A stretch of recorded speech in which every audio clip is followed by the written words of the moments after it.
Hello everyone, स्वागत छ मेरो अर्को युट्युब भिडियोमा। सबैजना सन्चै हुनुहुन्छ होला, म पनि सन्चै छु। र आजको यस भिडियोमा चाहिँ दक्षिण कोरियामा चाहिँ कुखुरा फार्ममा चाहिँ कामहरू के कस्तो हुन्छ त्यो सम्बन्धी भिडियो रहनेछ। भिडियोलाई अन्तिमसम्म हेरेर साथ दिनु होला।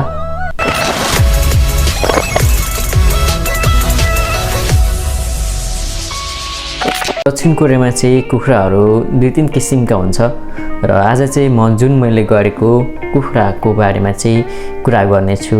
र मैले काम गरेको कुखुरा फार्म चाहिँ छुङ्गे योक्सङ भन्छ कोरियन भाषामा चाहिँ। यो चाहिँ अन्डा पार्ने कुखुरा हो र यो चाहिँ मासु खाने कुखुरा होइन।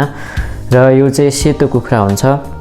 लगभग यो चाहिँ चल्लामा ल्याएर चाहिँ 20 हप्ता हुर्काउनु पर्ने हुन्छ।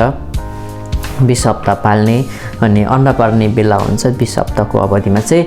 र जब अन्डा पार्ने बेला भइसकेपछि चाहिँ हामी अन्डा कम्पनीमा चाहिँ सिफ्ट गरेर हुन्छौँ अथवा बेचेको हुन्छ भनौँ होइन। सो त्यस्तो खालको कुखुरा रहेको छ। र कामहरू के कस्तो हुन्छ भन्दाखेरि चाहिँ काममा सुरुमा चल्ला हाल्ने बेलामा तयारी गर्न चाहिँ अलिकति गाह्रो हुन्छ भनौँ न। सबै कुरा तयारी गर्नुपर्छ, सरसफाइ गरिदिएर खुराहरू कतिको धेरै छ भन्ने कुराले नि फरक पार्छ र कामदार कतिको धेरै छ भन्ने कुराले नि फरक पार्छ। म चाहिँ एक्लै छु। खुरो भनेको चाहिँ 10वटा छ भनौँ न, ठिकैको 10वटा छ। र साहु र म दुईजना हो। दुईजनाले नै हामी काम गर्न भ्याउँछौँ अहिलेसम्म चाहिँ। र त्यस्तो धेरै गाह्रो हुँदैन कुखुरा फार्ममा चाहिँ। यो चाहिँ एकचोटि चल्ला हालिसकेपछि 6 महिनासम्म 5 महिनासम्म चाहिँ पाल्न हुन्छ। त्यसपछि चाहिँ सधैँ काम एकै नासको हुन्छ। सबै कुरा अटोमेटिक हुन्छ। दाना पानीदेखि लिएर सबै कुरा चाहिँ अटोमेटिक भएको कारणले चाहिँ रेखदेख गर्ने हेरविचार गर्ने मात्रै भएको कारणले चाहिँ गाह्रो हुँदैन त्यति धेरै। सुरुमा चल्ला हाल्ने बेलामा चाहिँ अलिकति गाह्रो हो सबै कुरा तयारी गर्दाखेरि चाहिँ, नभए त्यस्तो धेरै गाह्रो चाहिँ हुँदैन।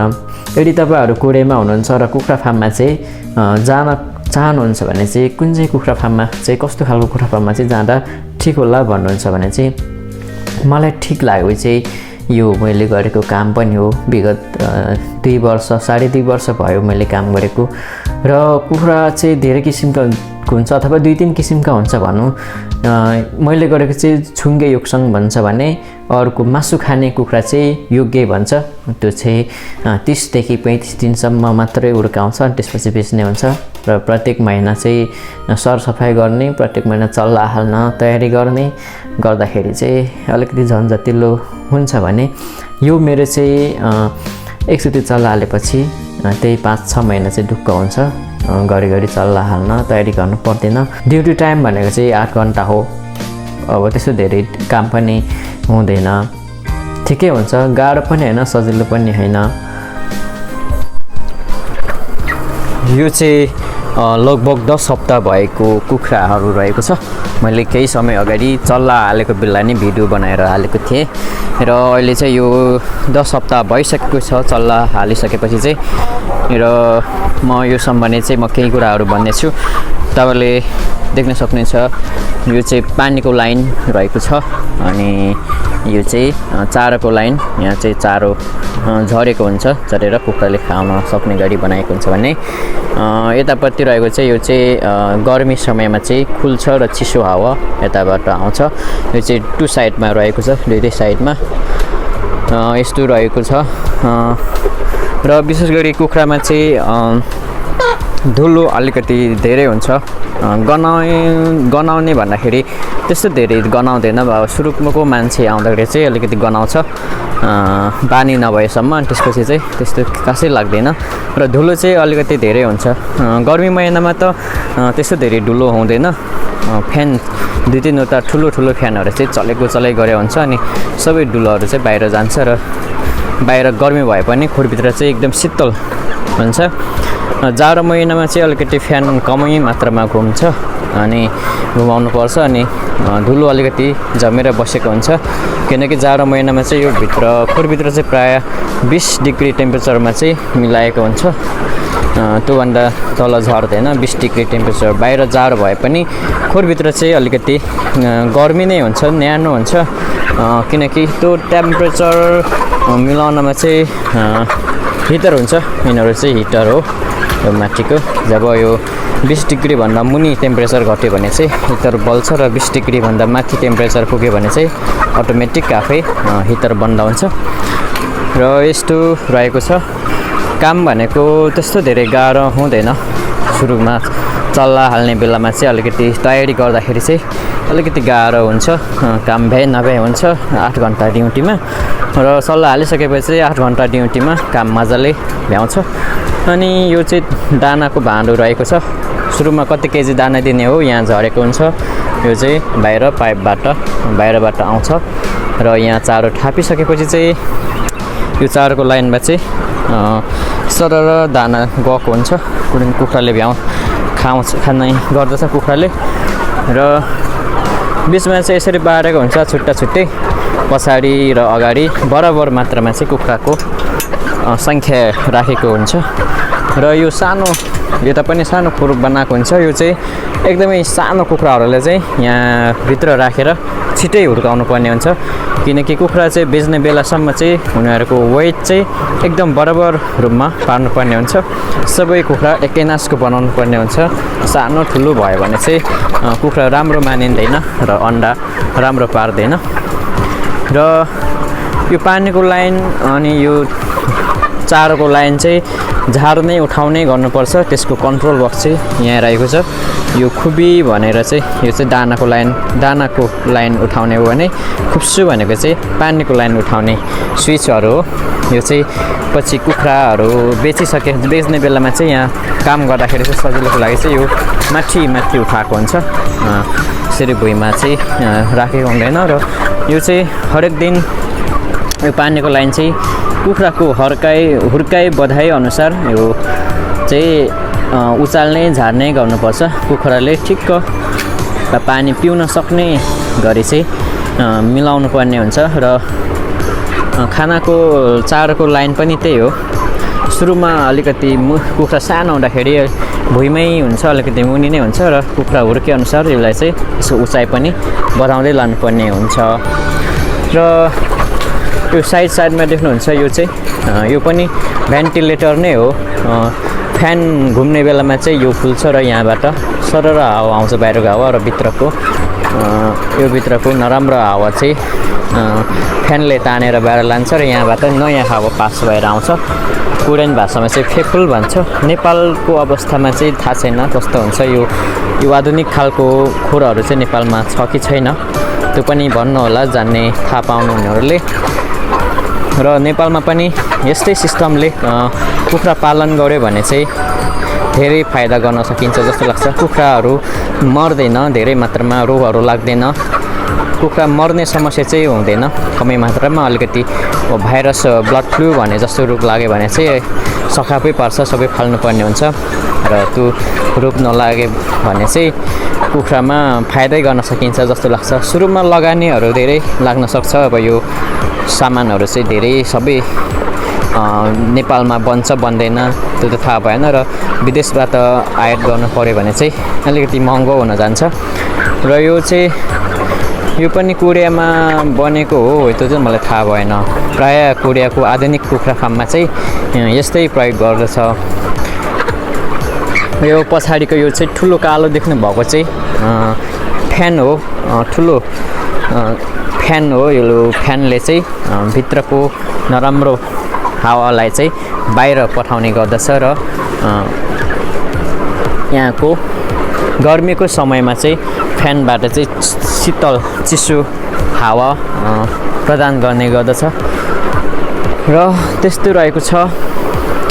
र बाँकी रह्यो यो भुस भनेको चाहिँ कुखुरा हाल्ने बेलामा चाहिँ नयाँ भुस हालेको हुन्छ र कुखुरा पठाइसकेपछि यसलाई फेरि फालेको हुन्छ। र हरेक यो कुखुरा चाहिँ अन्डा पार्ने कुखुरा हो, त्यस कारणले चाहिँ यो चाहिँ कम्तीमा 20 हप्ता हुर्काएको हुन्छ। लगभग 5 महिनाको अन्तरालमा पछि मात्रै बेच्छ। अन्डा कम्पनीमा ट्रान्सफर गर्ने गर्दछ र लगभग 5 महिनासम्म यो हुर्काउँदाखेरि यो भुस त्यस्तो धेरै नराम्रो हुँदैन, राम्रै हुन्छ। तर पनि नयाँ चल्ला हाल्ने बेलामा चाहिँ नयाँ भुस नै हाल्नुपर्ने हुन्छ।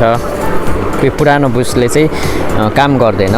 त्यस कारणले गनाउने भन्ने चाहिँ अलिक कमै मात्रामा हुन्छ र यो कुखुरा पनि 2-3 किसिमका हुन्छ यो चाहिँ अन्डा पार्ने कुखुरा हो भने अर्को ब्रोइलर मासु खाने कुखुरा हुन्छ र त्यसको अवस्थामा भन्नुपर्दाखेरि चाहिँ भुस चाहिँ हरेक प्रत्येक महिना फाल्दैन त्यही पुरानै भुसले चाहिँ काम गर्ने गराउँदछन् अनि गनाउँछ अलिकति यो कुखुरा भने चाहिँ त्यो ब्रोइलर कुखुरामा चाहिँ अलिक बेसी मात्रामा गनाउने हुँदछ र कम्तीमा त्यो चाहिँ 30 देखि 35 दिनसम्म मात्रै पाल्ने र बेच्ने गर्दछ र प्रत्येक महिना जस्तो सफा गर्नुपर्छ खुराहरू सफा गर्ने के विभिन्न कामहरू गर्ने हुँदाखेरि चाहिँ त्यो चाहिँ अलिकति यो कुखुरा भन्दा चाहिँ त्यो अलिकति काम अलिकति झन्झट लाग्छ मलाई चाहिँ अलिक गाह्रो लाग्छ प्रत्येक महिना सफा गर्नु पर्यो सबै कुराहरू चाहिँ बाहिरभित्र गर्नु पर्यो तर यो चाहिँ एकचोटि कुखुरा हालेपछि चाहिँ 5 महिना चाहिँ ढुक्क हुन्छ र वर्षमा 2 चोटि मात्रै कुखुरा पालिन्छ र ब्रोइलर कुखुरामा चाहिँ वर्षमा लगभग 6 चोटि पालिन्छ भनौँ न त्यो अवस्था हुँदाखेरि चाहिँ ब्रोइलर कुखुरा भन्दा चाहिँ यो कुखुरामा चाहिँ अलिकति राम्रो लाग्छ लगभग यो कुखुरामा काम गरेको पनि 3 वर्ष हुन लागिसक्यो 2.5 वर्ष भयो भनौँ र सुरुमा त अब काम नजान्दा त अलिकति गाह्रै हुन्थ्यो अप्ठ्यारै हुन्थ्यो र काम जानिसकेपछि चाहिँ एकदमै सजिलो लाग्यो ड्युटी खासमा 8 घन्टा हो तर 8 घन्टा गर्ने काम खासै हुँदैन अब बिहान 2-3 घन्टा काम हुन्छ र बेलुका त खासै काम हुँदैन खोरभित्र भनौँ बाहिरकै कामहरू प्राय गरिन्छ अनि खोरभित्र पनि अलिअलि कामहरू गरिन्छ त्यस्तै छ तपाईहरु कुखुरामा काम खोज्दै हुनुहुन्छ भने चाहिँ यो चाहिँ अब कोरियन भाषामा चाहिँ छुङ्गे युक्सङ भन्छ ब्रोइलर कुखुरालाई चाहिँ युग्गे भन्छ अनि अन्डा पार्ने कुखुरालाई चाहिँ सल्लाङ्गे भन्छ त्यो चाहिँ राम्रोसँग बुझेर जानुपर्ने हुन्छ र ब्रोइलरमा जाँदै हुनुहुन्छ भने चाहिँ अब मैले केही कुराहरू भनिसकेँ र यो चाहिँ छुङ्गे युक्सङ भन्छ यो कुखुरामा जानुहुन्छ भने चाहिँ मेरो विचारमा ठिकै हुन्छ जस्तो लाग्छ युग्गे भन्दा चाहिँ फेरि युग्गेमा गर्ने मान्छेहरूलाई पनि सजिलै हुन्छ त्यस्तो गाह्रो चाहिँ हुँदैन सो मैले दिने जानकारीहरू चाहिँ यस्तै रहेको छ र तपाईँले बुझ्न चाहनु भएको केही कुराहरू छ भने चाहिँ कमेन्ट गर्न सक्नुहुनेछ म कमेन्ट मार्फत पनि रिप्लाई दिनेछु र है त बाहिरको दृश्य चाहिँ यस्तो अवस्थाको रहेको छ तपाईले यो ठुलो ठोङ देख्नुभएको यो भाँडो देख्नुभएको चाहिँ कुखुरालाई चारो बाहिरबाट आउँछ गाडीबाट आइसकेपछि चाहिँ त्यो ठुलो भाँडोमा चाहिँ स्टोर गर्छ र त्यसको पछाडि अलिकति सानो भाँडो छ फेरि यो ठुलो भाँडोबाट चाहिँ दिनमा कुखुरालाई कति केजी चाहिँ दाना दिनुपर्ने हो त्यही अनुसारले चाहिँ ठुलो भाँडोबाट चाहिँ सानो भाँडोमा चाहिँ ट्रान्सफर गर्नुपर्ने हुन्छ म तपाईँलाई देखाउँछु यो चाहिँ ठुलो भाँडो रहन्छ फर्स्टमा दाना यो भाँडोमा आउँछ र यो चाहिँ सानो यो पाइपबाट चाहिँ ट्रान्सफर गर्नुपर्ने हुन्छ र कति केजी भनेर चाहिँ यहाँ छौल हुन्छ तराजु यो तराजुमा चाहिँ यसरी अहिले यो यसरी चाहिँ कति केजी भनेर चाहिँ यहाँ मापन गरेर चाहिँ हरेक दिन खाने दाना चाहिँ यो भाँडोमा ट्रान्सफर गरिन्छ र यो भाँडोबाट पनि फेरि भित्र पठाउनु पर्ने हुन्छ यो दुईटा पाइपबाट चाहिँ भित्र पठाउनु पर्ने हुन्छ यस्तो रहेको छ च्यानलमा नयाँ हुनुहुन्छ भने कृपया मेरो च्यानललाई सब्सक्राइब गरिदिनु होला र अहिलेसम्म जति साथीहरूले माया गरेर च्यानललाई सब्सक्राइब गरिदिनु भयो भिडियोलाई हेरिदिनु भयो धेरै धेरै धन्यवाद र नयाँ साथीहरूले पनि यसरी नै सब्सक्राइब गरिदिनु होला भिडियोलाई सेयर गरिदिनु होला कमेन्ट गरिदिनु होला आगामी दिनहरूमा चाहिँ म यसरी नै भिडियोहरू बनाउन चाहिँ हौसला मिल्नेछ है त।